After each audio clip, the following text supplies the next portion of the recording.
cheating me.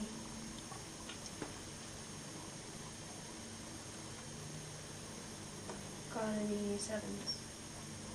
Go fish. You're up. Hello? I'm in the right place? That depends what you're looking for. I was told this was the place to get information. What kind of information? Information on the Terracotta Warriors? Sit down, kid. I think we have what you're looking for. So what is it you want to know? Everything. Then we should start at the beginning. Do you know who made the Warriors? Yeah, the first emperor of China. But that's all I know. Then we'll start with him.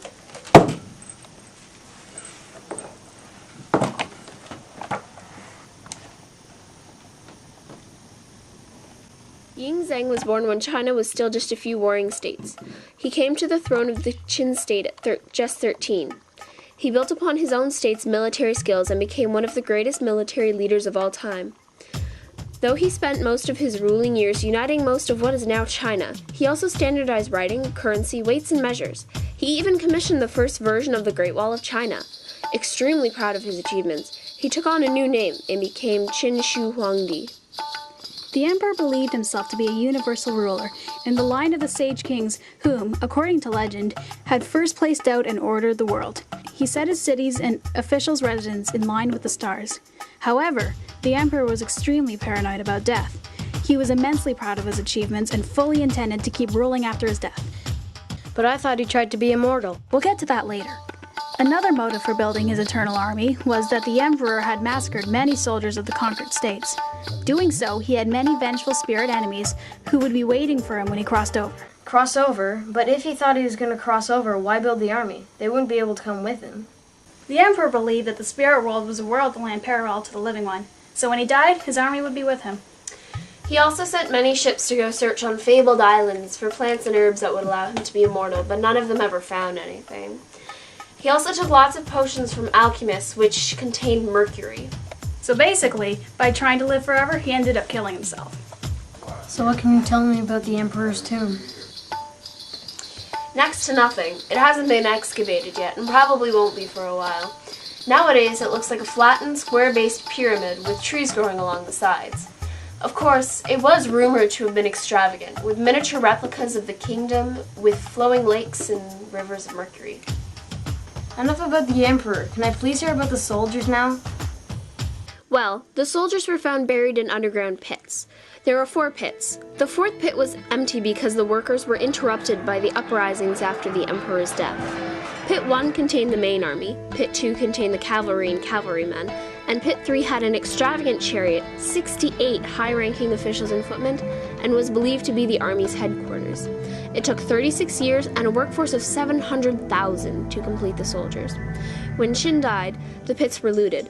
The looters robbed the sculptures of the soldiers and entertainers of their props and set the pits on fire. It is believed that the swords stolen from the figures were used to overthrow his successors in the revolt after his death. The fires they lit caused the heavy beams that supported the earth to collapse, which crushed and buried the army. So none of them were found intact? Not one. Anyways, 1,900 figures have been excavated, but the majority are still underground. An estimated 7,000 soldiers, 130 chariots, 520 chariot horses, and 150 cavalry horses, accompanied by the stable boys, are also supposed to have been buried. Qin also provided himself with the entertainment. Acrobats, dancers, singers, animals, and even a strongman have been unearthed. There was another pit that was full of musicians and bronze water birds that, it is believed, were trained to dance to the music. The workers used clay taken from nearby Mount Li. Building began from the feet and the base, then modeled and connected the legs. The torso was built by piling rolls of wet clay on top of each other, shaping the waist, chest, and shoulders as they went along. Flat bands of leather-hard clay would be bent and joined to the body. Then what did they make in molds? And faces, but their hair, mustaches, and beards were all done by hand. Among the soldiers, there are 8 different face shapes, meaning 8 different molds were used. Archaeologists have identified 6 groups of armor, too. Though all soldiers except for the lowliest ones have armor, no helmets or shields have been found. Some believe this was to demonstrate the army's courage, while others argue that the army was designed to be at attention rather than at arms. After the figures were built, they were fired and painted. Though very little pigment still remains on very few soldiers, they were once highly colored. So you're saying all those colors just rotted away? No, the soldiers are over 2,000 years old. The paint flaked off and lost its color. How are these guys found anyway? In 1974, a group of farmers found the soldiers while searching for water to make a well for their orchards. At first they ignored the little bits of pottery and clay because they had dug through something that looked like a kiln to start their well. They dug into what we now know as the burial place of the terracotta soldiers. After they discovered brickwork, 3 bronze crossbow triggers, and a lot of bronze arrowheads, the farmers were delighted. They knew of other discoveries in 1920 around the Tomb Mound, and they knew that their finds must have come from the Chin Ages. They knew they could sell these relics to wealthy people or get money for recycling them. After all the arrowheads were collected and sold, excitement disappeared and the farmers continued with their digging. The farmers had dug their well right into the southeast corner of the pit holding the army. If they had dug in another spot, even just a few paces away, they would have missed it completely and the terracotta army may never have been found. Moreover, if their boss had not come to investigate their well, the farmers wouldn't have told anyone as they believed their discoveries were evil. Is that all you need? Yeah, thanks. I guess I can just leave now? Yeah. And next time, kid, don't show up without an appointment.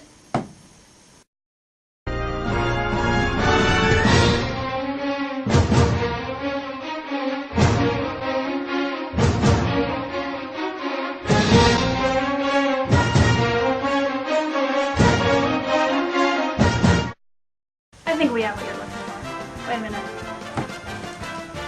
Sit down. I think we have what you're... Crossover? But what?